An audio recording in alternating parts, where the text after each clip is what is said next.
Kegiatan sidang panitia pertimbangan Land Reform Kabupaten Gorontalo dalam rangka penerbitan sertifikat redistribusi tanah tahun 2021 ini dihadiri Bupati Gorontalo, Asisten 1, Kepala BPN, Bagian Hukum, instansi terkait, dan para camat. Kegiatan tersebut membahas terkait keberadaan tanah yang kini ditempati oleh warga transmigrasi di Desa Puncak dan Desa Ayu Molingo, Kecamatan Pulubala, yang belum dikeluarkan sertifikasi oleh BPN. Pasalnya dari hasil lapangan ada beberapa bidang tanah yang masih termasuk dalam kawasan hutan. Seperti di Desa Ayu Molingo, dari jumlah 128 bidang terdapat 2 bidang yang masuk pada kawasan hutan, sedangkan sisanya berada pada areal penggunaan lain. Selain itu, dari bidang yang berada di luar kawasan hutan terdapat 2 bidang terletak pada kawasan sempa dan sungai yang berjarak kurang lebih 25 meter. Sementara itu di Desa Puncak, sejumlah 139 bidang berada di luar kawasan hutan dengan penggunaan tanah berupa perkarangan dan lahan pertanian, sehingga sebanyak 139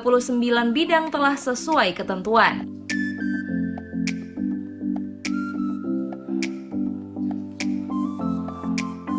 Bupati Gorontalo Profesor Dr. Insinyur Nelson Pomalingo MPD mengatakan pemerintah akan segera berupaya menyelesaikan 4 bidang tanah yang masih bermasalah di Desa Ayu Molingo agar warga transmigrasi yang menempati lahan tersebut segera menerima alas hak kepemilikan tanah tersebut. Hari ini alhamdulillah kita menyelesaikan sidang panitia Land Reform yang baru kita bentuk tahun yang lalu, dan ini bagus karena kita tahu bersama masalah tanah ini banyak problem, dan yang kedua ini kepentingan rakyat, apalagi yang kita bahas hari ini adalah transmigrasi yang sejak 2010, bayangkan sudah kurang lebih 10 tahun terkatung kaki mereka. Hari ini kita putuskan alhamdulillah 2 desa, Desa Puncak dan Desa Ayu Molingo. Semuanya untuk Desa Puncak tidak ada masalah. Desa Ayu Molingo masih ada 2 yang kita minta rekomendasi lagi. Ada 4 bidang rekomendasi lagi dari kehutanan maupun dari tata ruang provinsi.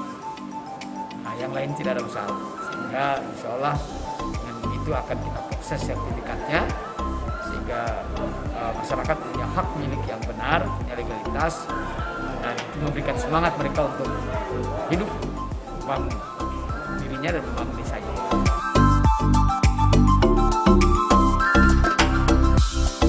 Dari data yang ada, jumlah bidang di Desa Puncak sebanyak 139 bidang dengan luas 107,09 hektar dengan penerima sebanyak 30 orang. Sementara di Desa Ayu Molingo jumlah bidang sebanyak 128 bidang dengan luas 81,65 hektar dengan penerima sebanyak 114 orang.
Liputan Advertorial Mimosa TV.